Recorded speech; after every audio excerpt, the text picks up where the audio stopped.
Hi, we have relocated our event for today, and hopefully people can catch up with us and find us here at the next event.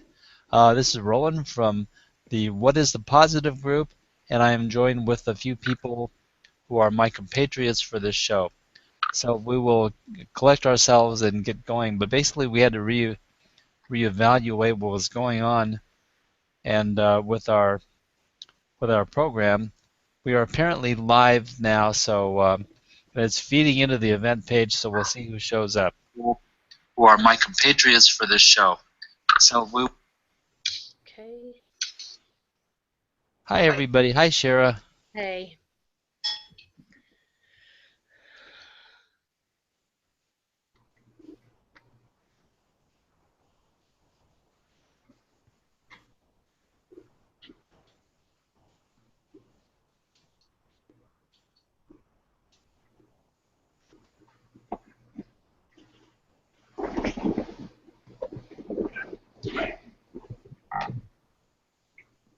Okay, so the last thing I'm going to do is give a direct invitation to all the people to this new hangout. So here I'm spamming people again. By golly, I did this for 2 shows in the same week now. Because Marketing Smarties had a glitch in it, and we ended up sending that invitation out to a new location too. So the people are getting very tired of rolling, I'm sure by now. Hi everybody. If you can hear me and watch live, which I think is flowing now, Lowell Ann and WeWake are both in the audience. Okay, Lowell Ann says she sees me, uh, so apparently it's working just fine. So, oh my gosh, I get to read my poem again. Oh no. Oh yes, the last time was just practice. Now it's for real. Because I'm gonna go back and trash the other intro. Basically, we didn't lose too much. The We were barely getting into it a little bit. And thank you very much for joining us, everybody. My name is Roland, and I'm the host of What is the Positive from R&D Hotline.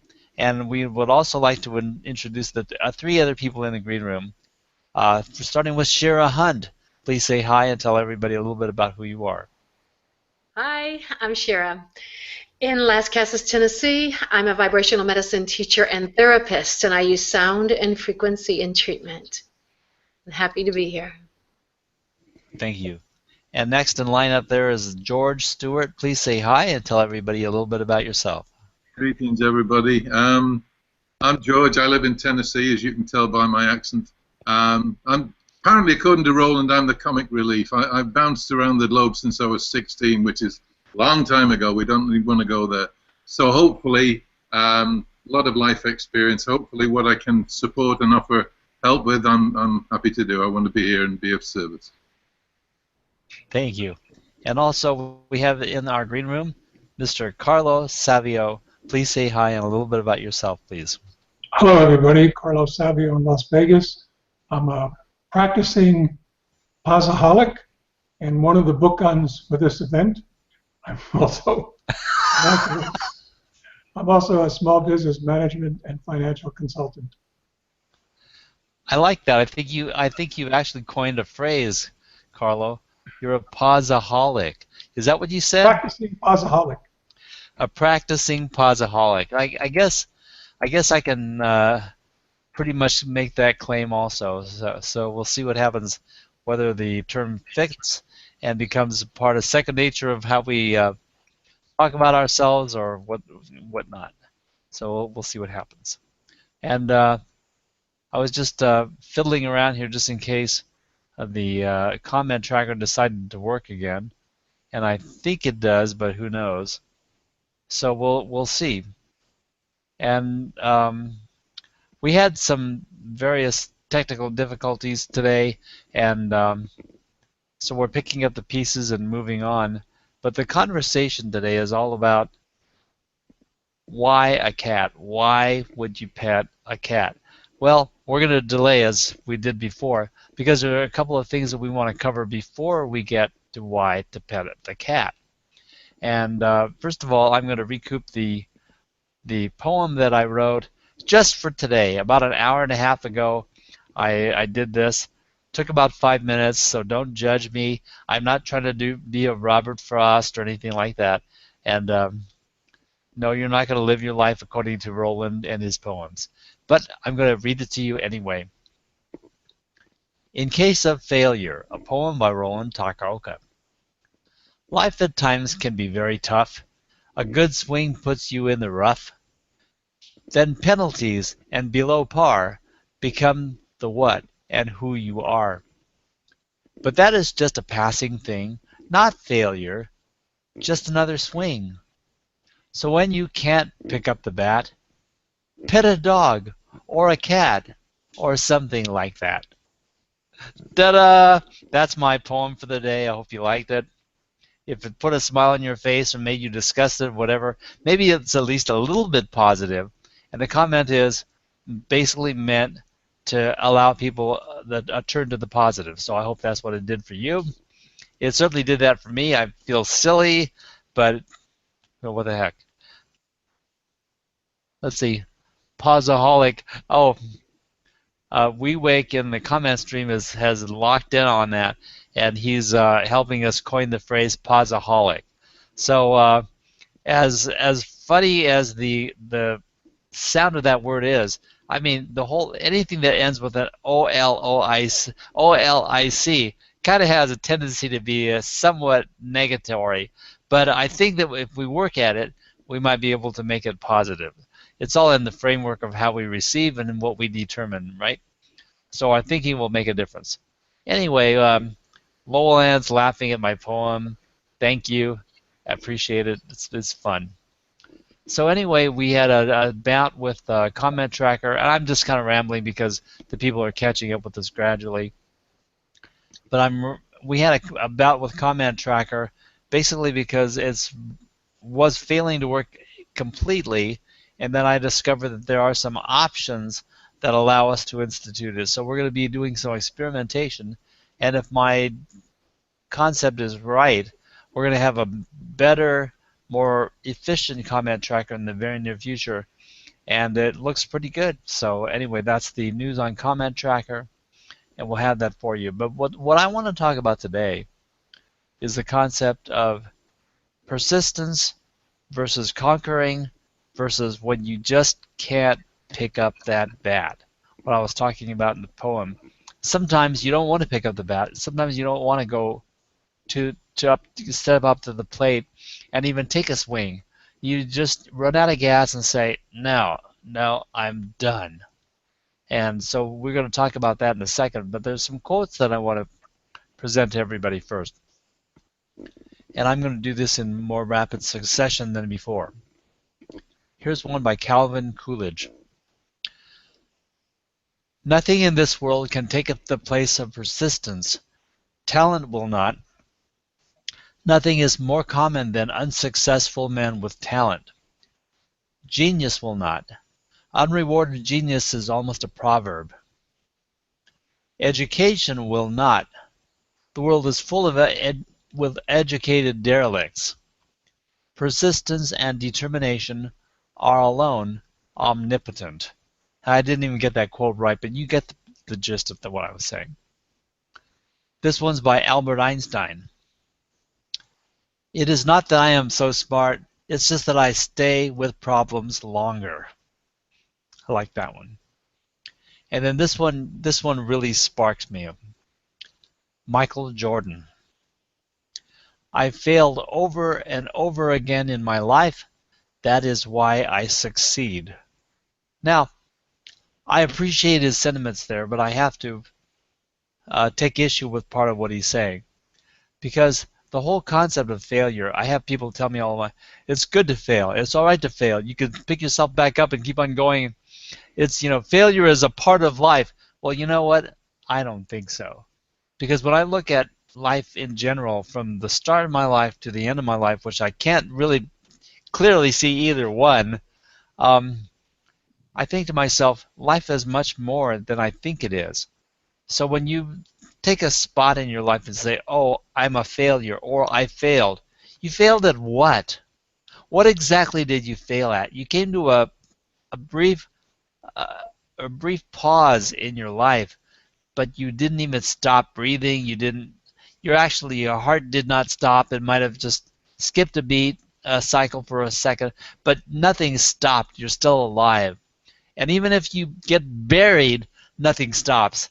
I mean, you go on from there. So we can debate that issue at another day.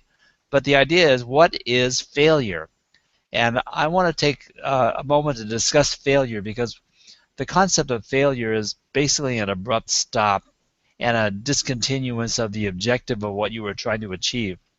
So look it up and you can find your own definitions, but I take issue with the idea that life is full of failures, because to me, they're not failures. What do you folks think? Anyone want to add to the concept of the definition of failure? I think Thomas Edison had a very good quote around it.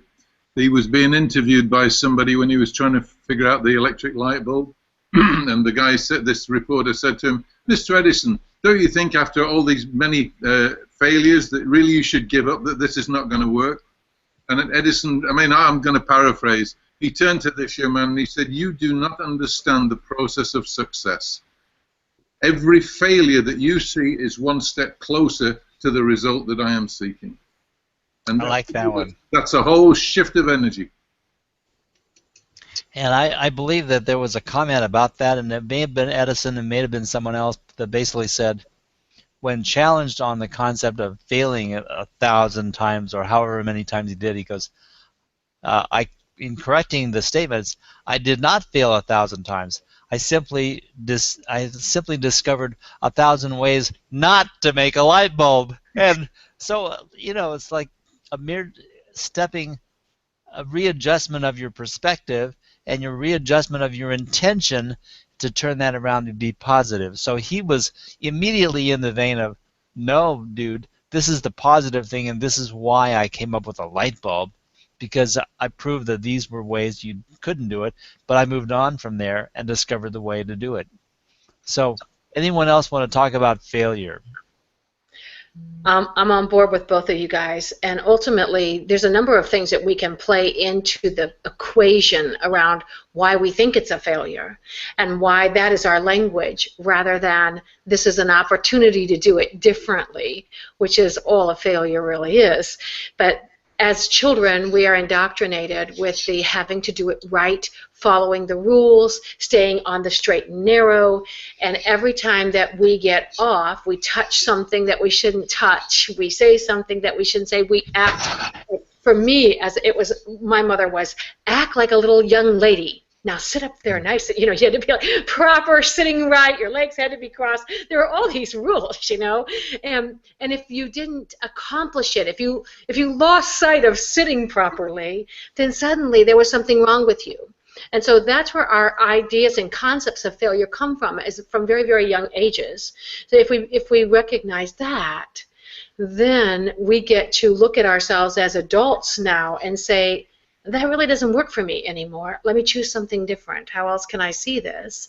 And so it's a process of first becoming aware that we're judging ourselves as failure, changing the language, and seeing the opportunity in the moment.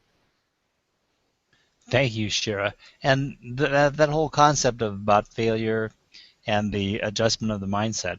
Our culture is so indoctrinated to accept the term fail and failure.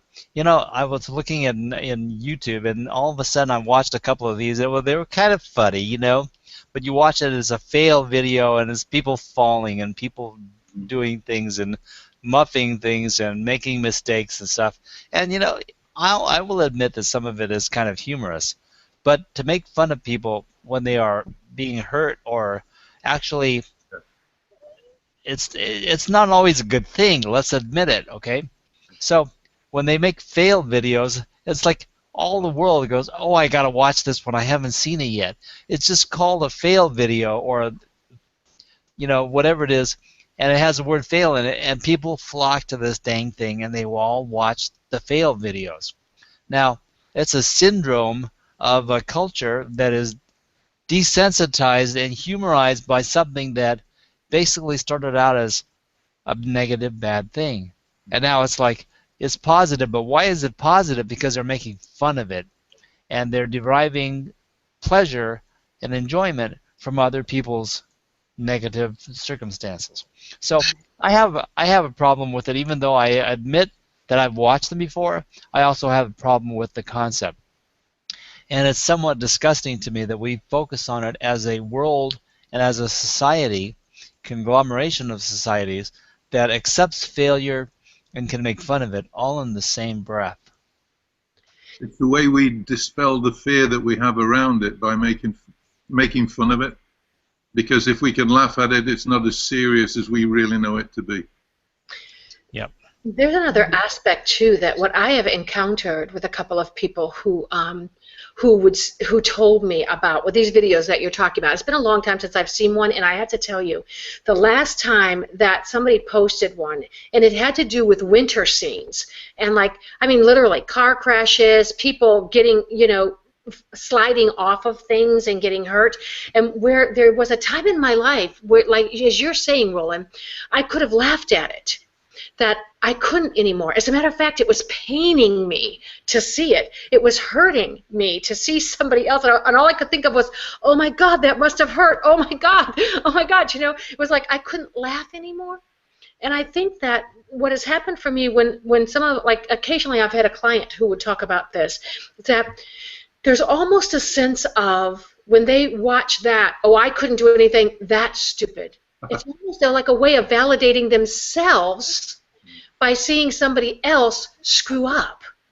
And so we have to go kind of deep into that. Why does it make me laugh? And as George says, sometimes it's a tool to get past the pain, fear, or agony of I've done that before. Or sometimes it's literally just this comic relief at the expense of another, because we're so head up with anxiety and pain that we need to do something to break that process. Exactly. So you basically have encroached upon the very subject of what today is all about. But let's see if I'm actually finished with the concept of failure. I believe I am for the moment, because when we turn... Oh, go ahead, Carlo. Thank you. While you're doing that, I remember reading a story that in the early days of mankind's flight, the aeronautical engineers were mystified how a bumblebee could fly, because the body mass and the shortness of the wings. Mm-hmm. That's a really good example. Huh? No, that's a really good example of things that define what they would refer to as nature. Mm-hmm. Defies the nature of what should be, and I would draw a conclusion that maybe there are many, many, many, many other things that we think should be, but can be actually things that can happen. Maybe we think that they should not be, or they don't make sense, or the science and math and statistics show that this thing could be impossible. But when we get around to it, we determine what our objective is and our intention, and something in nature allows it to happen. Sure. And I'm sorry. In comparison, with due respect for all the accomplishments that humankind has made collectively around the globe, as relates to some of the things you highlighted, science in general is just still learning the alphabet. Yes.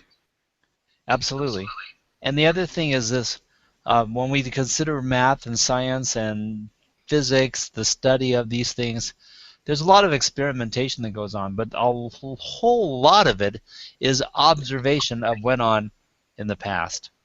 So that we're observing things and we're observing results, but it's where we start experimenting with, can we achieve different results that we exceed the expansion? Because if we just look back and observe, that's one thing. That's teaching us something, that we are learning something.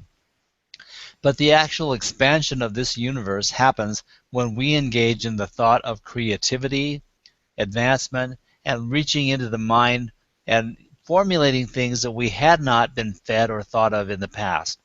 And to me, that's how the universe expands. We come up with something new. And in that respect, when God says, and not to just jump in and bring religion into this, but this is what I match it up and equate this to, like, we're all speaking the same language in a way, as when God says that it's an ever-expanding universe and that we should be creative and so forth. When he said that God made mankind in his image and likeness, then we are therefore part creator and part generator of life and part the person or the entity that creates and generates the new thing. So we are helping God express by being human even, and which gives us the connection to divinity and being divine. So consequently, I draw the circles complete right there in saying, yes, we are divine, yes, we can be creative, yes, we are helping God create this universe from this point on. So that's my little stint on religion for the day. So why pet a cat?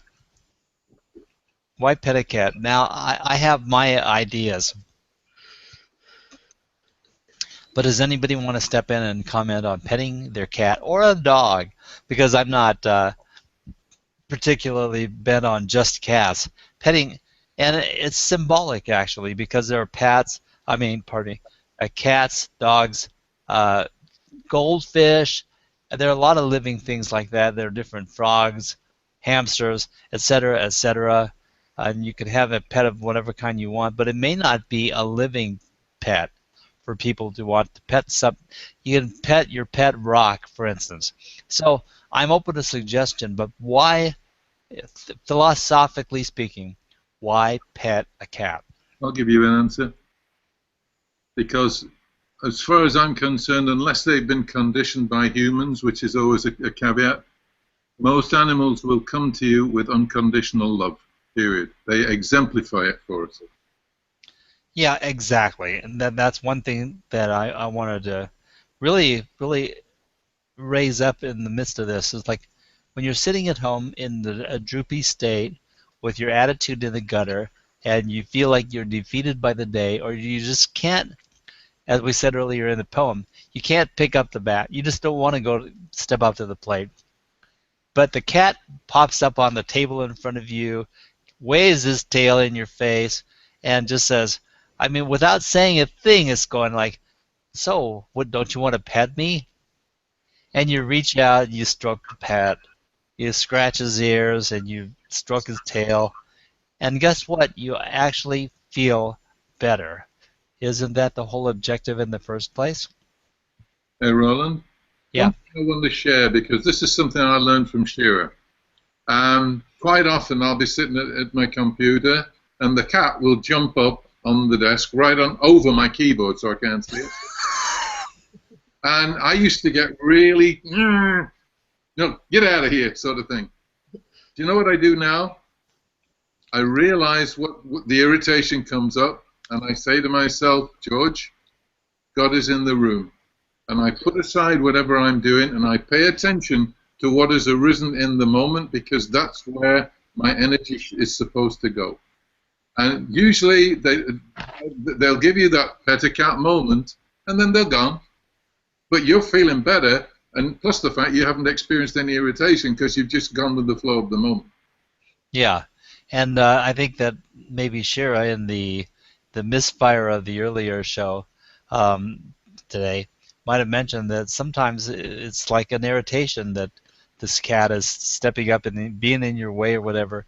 But actually, my response to that is, well, if the guy can't even pet the cat when the cat jumps in his face, he's lost the moment, you know. And the idea is we want to be able to turn towards the positive thing, which is what the petting of the cat represents. But sometimes it's like something that cannot enter your consciousness. Well, yeah, my basic reaction is, dude, in that state, I can't help you. I can't help you. Only you can help yourself. And eventually, yeah, you're going to lose energy in your negativity, and you'll finally come around. And that's the point at which you'll reach out and pet your cat. And if you have to wait for that moment, fine. But the idea is you pet the cat, turn your attention towards the soft, fluffy, loving creature in front of you as soon as you can. WeWix was saying in the comment stream, pet a cat is a placebo effect. You console yourself that you made a difference to another living being. And I think that it goes even further than that, WeWake, because some people consider that human beings are the primary supreme spirits on earth and we have dominion over every other living creature. But by golly, I think the cats have something on us.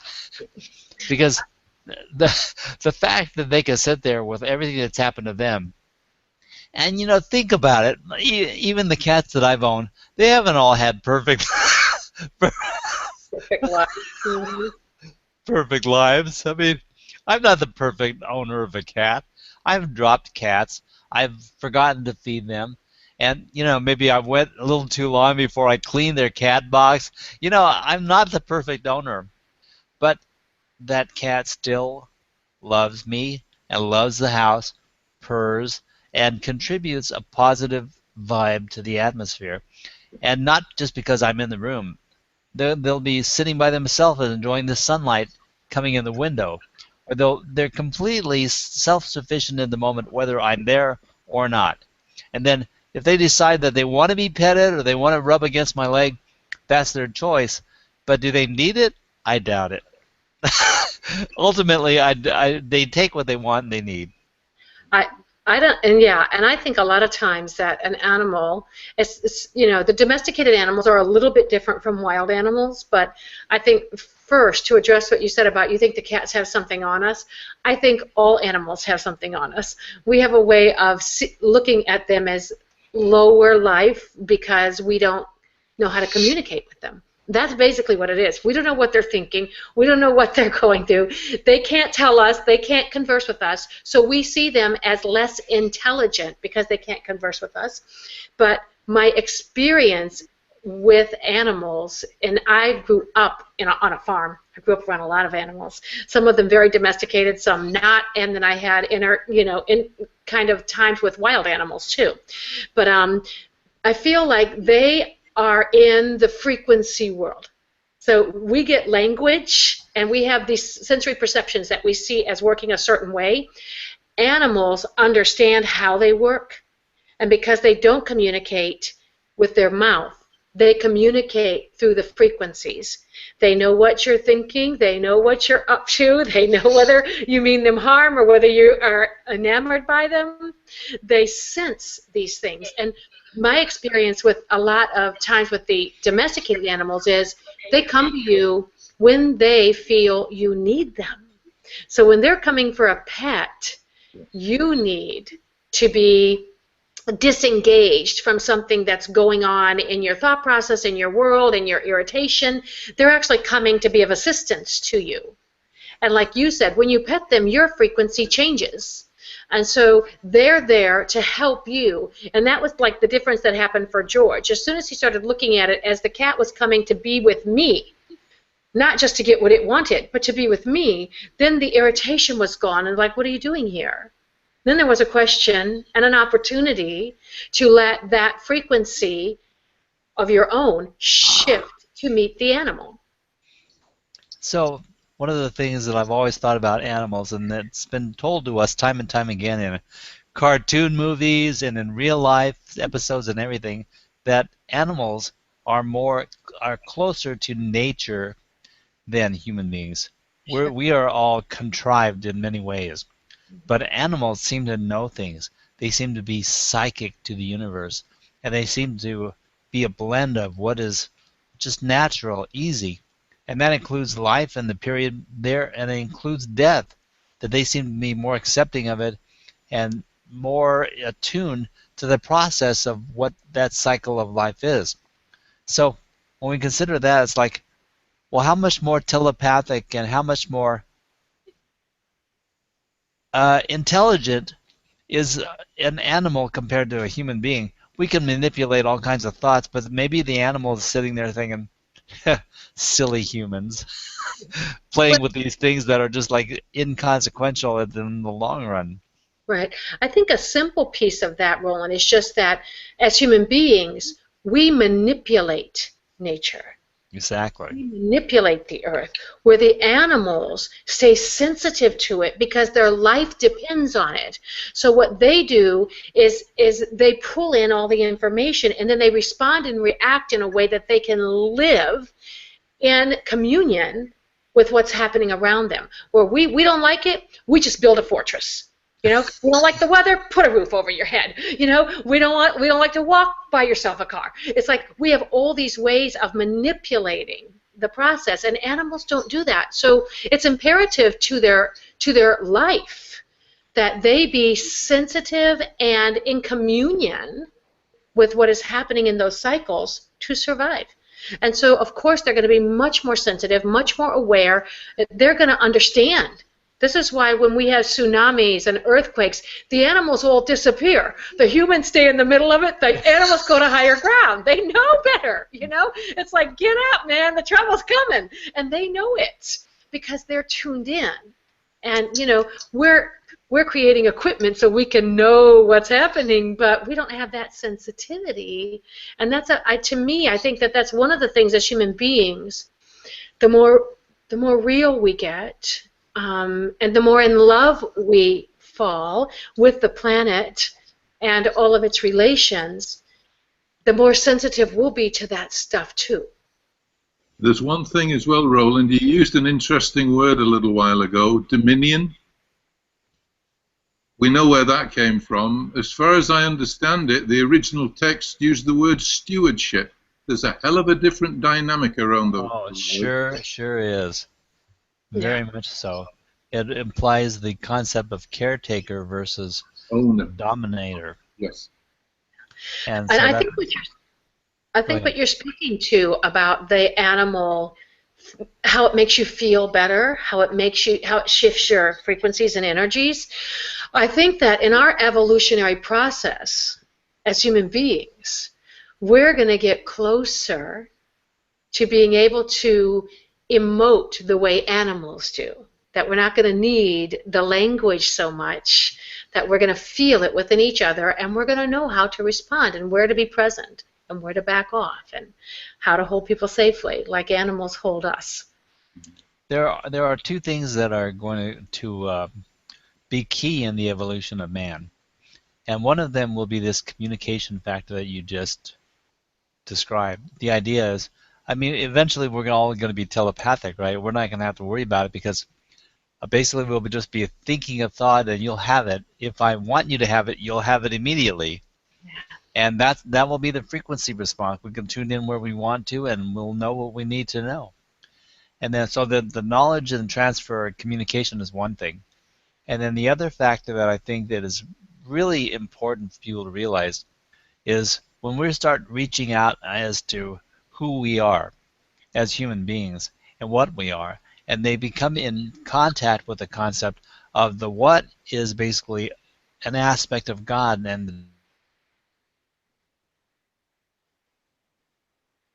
the divinity of earth, and much of what we're struggling to do in survival will not be so defensive and negative that we won't go there. We won't have to go there because we know that we are secure in life and that we are in control of it inevitably, even though we've got some rules and regulations that we're adhering to for the concept of being human, and the game must be played a certain way.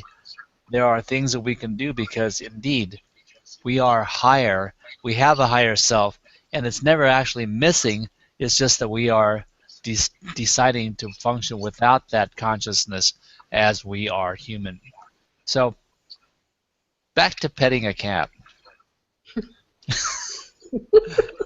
The whole concept of this today was doing what God exemplified when he had Jesus say, turn the other cheek.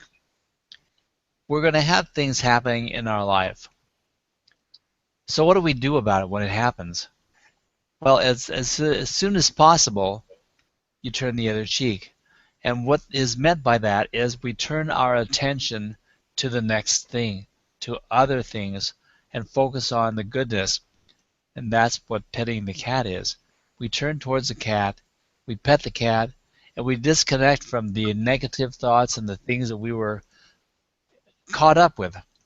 And then we absorb a new vibration, because the cat definitely is going to be vibing in a different state. And the dog. The dog's wagging his tail, that's a frequency, and he's slobbering on the floor, he's wagging his tongue at the same time as his tail.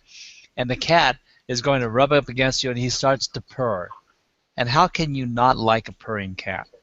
I find it very, very difficult to dislike it when a cat purrs at me. I immediately have to say, okay, I agree. If I could purr, I would purr too. And here I am petting the cat. But it raises the vibration simply because you're not staying in the negativity, which is a lower vibration. No matter what you say, it's got to be the lower vibration than that of the cat purring. And so, and if your cat doesn't purr, well, then you've got something to work out there with your, with your petting. Or if you don't like a cat. You know, there are people who don't like cats. So Sure. A purring cat wouldn't turn them on, wouldn't calm them down. Wouldn't so I'm gonna give you some other examples of pet a cat. Exactly where we were going with this conversation. Okay, so put on your favorite song. What song juices you? What takes you back to a moment of nostalgia that just lights you up? Okay? Get up and dance. Sing or sound. You cannot sing or sound without opening your heart chakra. When you open your heart chakra, when you open up that heart center, the anger must dissipate. The fear and the love do not exist at once, so you can't do one and keep the other. So it will begin to shift you. Pick up a paintbrush. So in your opinions, Shira, when you pet the cat, is that doing the same thing, opening up the heart chakra? Yes. And a cat's purr, I don't know if you're familiar with this, but a cat's purr, the frequency of a cat's purr is the frequency of bone, which is the structure of the being, which is where new blood cells are created. So it's new life. It's rebirthing. It's brand newness. And so that is what you're engaging in when you connect with a purring cat, is opening up to a rebirthing, something different, something new. Luckily that you're here, because you're the only one that could have brought us that piece of information. Even when I invented the title of the show, I didn't know that. Yes. But I did know that petting a cat was pretty much, and it's impossible to pet a cat and not feel better. Yeah. Now, I say that, some people say, no, it's not. It's possible to pet a cat and not feel better. Well, more bully for you if that's what you feel. But I mean, I'll go with the masses of people who would probably agree that petting a cat is a good thing. And well, you probably don't have a cat in the room if you're a cat lover, and if you are not a cat lover, don't have a cat in the room, well, you're probably not watching this show anyway. So I think the point is pretty well established. So, well, and let's just give a little piece of information to the person who says they can pet a cat and not feel better. Okay. Okay. So here's a little piece of information. If you can do that, I just want you to recognize the proverbial orange. The proverbial orange is this.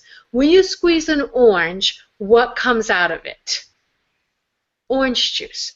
Not lemon juice, not milk, not honey, orange juice. So if you can pet a cat and not feel better, I ask you, what's inside of you that's coming out? Because right now, let's squeeze you and let's see what's in there. Because if you are so rigid that you can't really connect with the cat to feel better, then you are hanging on to whatever that serum is inside that's burning you up. So just amen to that. They're the ones sitting there saying to themselves, "What is my problem?" Not what is the positive. That's for sure. And there are times in my life when it's been difficult for me to ask that very question too. What is the positive at this time? but I can honestly say that 90% of the time it's very, very positive. But it didn't start out that way, and I've definitely conditioned my life to be negative and apprehensive and defensive and questionable and careful about like every aspect of my life. Anymore, I don't give a damn, but but at a certain point, I was wary of everything and wary of people, wary of circumstances I couldn't control, and that was a big, big pocket of data that I housed there that I felt like I was out of control with and had no influence over and couldn't defend my life against, which Yes. anymore is not a part of my consciousness. Win- So, Winston Churchill had a lovely quote about people who can stroke a cat and not feel better.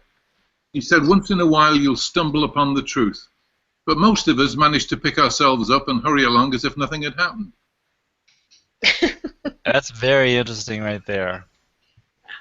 And And and what you just brought up, Roland, about how you had originally had your life running on that negative aspect, the fears of what could go wrong, and always being aware of everything and wanting to get it all right, and it was oftentimes going wrong. And this is our culture. This is how we're raised. So the first thing to me is stop, take a deep breath, and breathe that information in, that it's normal for us to structure our world that way because we were taught that. But now, right now, in this moment, it's time for us to make a different choice. It's time for us to see that we hold the power to undo the cultural indoctrination and to claim something new. And so if you've never pet a cat, go to your local rescue center. Do that for yourself. See what happens. And who knows, maybe you'll bring one home with you. Start. my wife, we just lost a cat about a few months ago, and he'd lived a pretty long life. He was pretty happy, and so I was congenial with the passing. It was a little painful, but I mean, I remember him well. But I mean, I was talking to my wife about it and said, well, our other cat, Ego, needs a companion now. And she was like, oh no, we're not adding another cat. I'm not going through this again and all this stuff. But the idea is, when you have the cat, you realize that it lifts you up so much that when the cat passes on, all of a sudden there's this big deficit and people go through the mourning process. But I know that if we lost this other cat that we have now, several years from now, she's going to say, no more cats, no more cats, that's it, no more cats. But wait a week or two, and I show her a kitten, and she would be instantly falling in love with that cat. Oh, yeah. I'm sure of it. And so I'm not worried about it either way. I'm thinking, gee, I want to get Ego a buddy. So anyway, the saga of whether Roland gets a second cat or not is up for grabs, and the jury is out. But before we move on we're going to be closing in a few minutes here. But the people in our audience stream are making some comments, and I wanted to make sure that we acknowledge them. Weebeck makes a lot of great comments on an ongoing basis, and let me cover a few things that he says. He talked about the cat being a placebo effect, and also he says, compassion makes everyone happy, including the one who is showing compassion, Roland.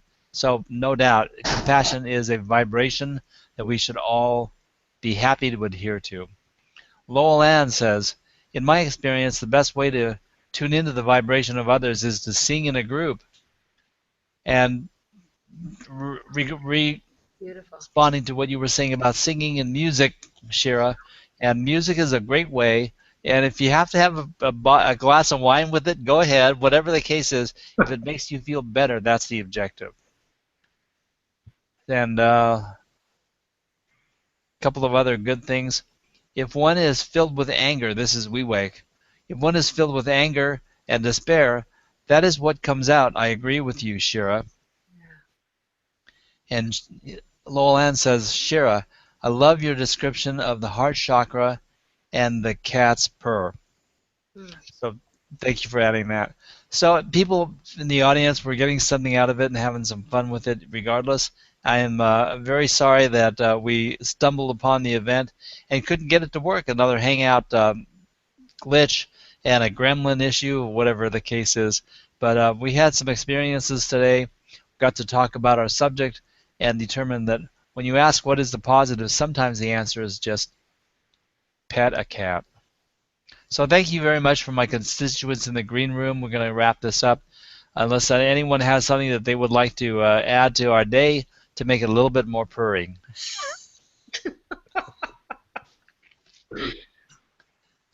I guess we'll end with that.